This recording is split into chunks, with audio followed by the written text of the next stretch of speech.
Howdy folks, Gabriel here. So in this video I'm going to talk about my experiences with astral projection, aka the out-of-body experience. I recount this in my book Kundalini and the Art of Being. Pardon me, I may be fending off some mosquitoes in the course of this video.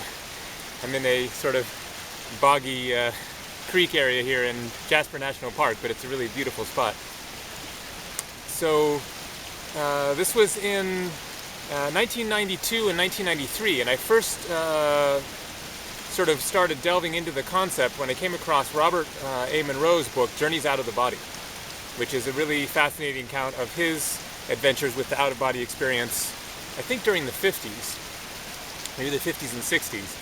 And he just has really wild and crazy out-of-body experiences, and then he goes even further with it in his book, Far Journeys.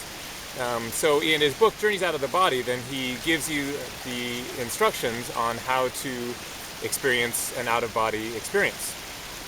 And so after having read his book, then I followed his instructions, and nothing happened for quite a while. This was like fall of 1992, and at the time I was living in Northern California. I moved up to Eugene, Oregon, and had been living there for several months, so it was like summer of 1993. And so I sort of practiced his, techniques without success. And then I was taking a nap in my room where I was living in Eugene, Oregon that next summer. And all of a sudden I woke up and I was facing the wall, so I thought. And I had this thought, why am I facing the wall? That doesn't make sense. And then all of a sudden I realized I wasn't facing the wall, I was facing the ceiling. I was out of my body at the top of the room, up against the ceiling. And it was pretty much just kind of a sort of flash experience of, holy shit, I did it, I'm out of my body. And then the thought of turning over and seeing my body there on the bed just kind of freaked me out, and I went back into my body, and that was it. Then a couple of months later, I think that I kind of started making a little bit more concerted effort to make it happen again. And I was living in a different place at that time, and it started to happen fairly regularly. Over the course of a few weeks, then it started happening almost every night, and I was kind of willing it, but I never, got very far. My basic memories are sort of like being on the other side of the room, just kind of hovering there, looking around, and I never got to the point of seeing my body. Basically just because it was, so weird, so unfamiliar that I never quite got accustomed to the experience, and I started to feel like it was very ungrounding for me.